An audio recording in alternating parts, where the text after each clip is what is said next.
Anda kalau ada pernyataan begini, umat Islam tuh tidak memuliakan perempuan, enak aja menikah dengan berapa, ya dan sebagainya, poligami.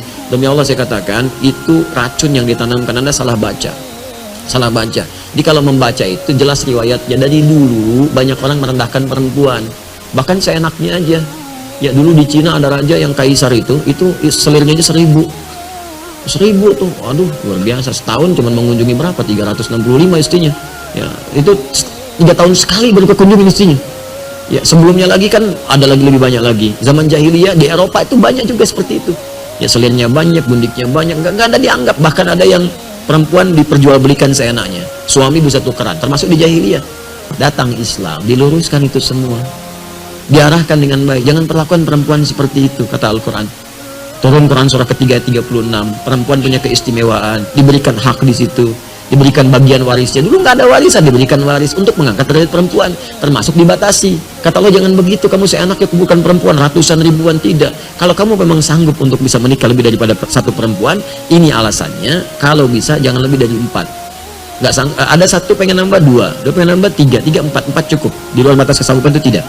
Cuma Nabi Muhammad yang saya berikan kemudian petunjuk untuk menikah dengan 9 perempuan. Di Al-Bukhari nomor hadis 5068. Ya, dari Anas bin Malik. 9 pun itu dengan hikmah, bukan untuk dunia. Karena semuanya rata. Kenapa dinikahkan dengan Aisyah radhiyallahu taala anha? Allah yang pilihkan. Kenapa? Untuk mewarisi keilmuan Nabi. Makanya dari Sayyidah Aisyah nggak ada keturunan. Dan jangan hujat Nabi, oh anak kecil 10 tahun nikah dengan kakek-kakek 50 tahun. Ya, mana ada orang tua begitu? Anda yang kurang baca. Jangan sampai kekurang pengetahuan Anda jadi menuduh Nabi, itu nggak boleh. Gak boleh melukai, gak bisa. Jangan dibaca konteks dulu dengan sekarang. Orang dulu itu beda dengan kita sekarang. Mereka udah terbiasa menikah dengan usia yang muda. Abdullah bin Amr bin As itu nikah usianya berapa tahun? Itu beda usia dengan bapaknya 11 tahun.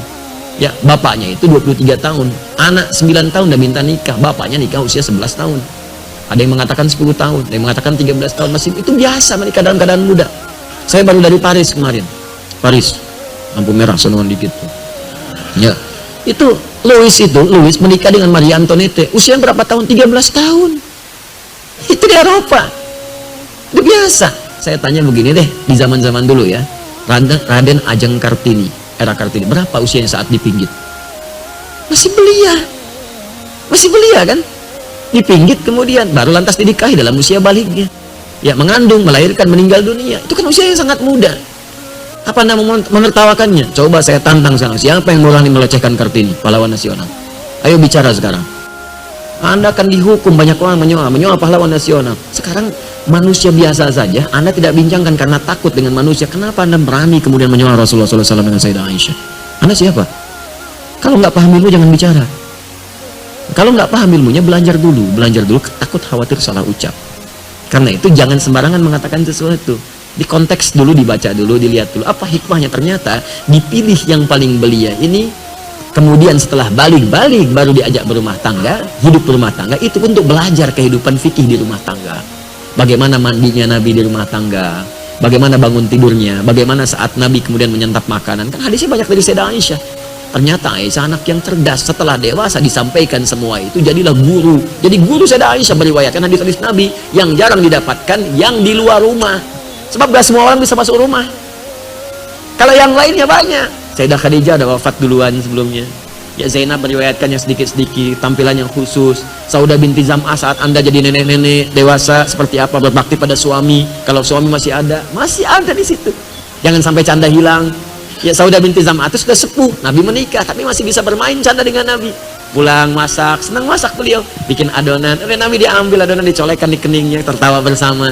Masih kakek nenek pun masih bisa bercanda, langgeng kehidupan cintanya. Contoh, dia ada contoh kalau istri Anda masih belia, bagaimana membahagiakannya.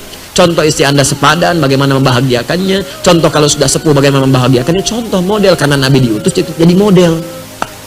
Anda diutus, model dunia aja nggak laku. Nggak, makanya nggak ada utusan. Kita itu diciptakan untuk mengikuti model, dipraktekkan dalam hidup. Begitu cara bacanya. Jadi kalau bacanya begitu enak kita.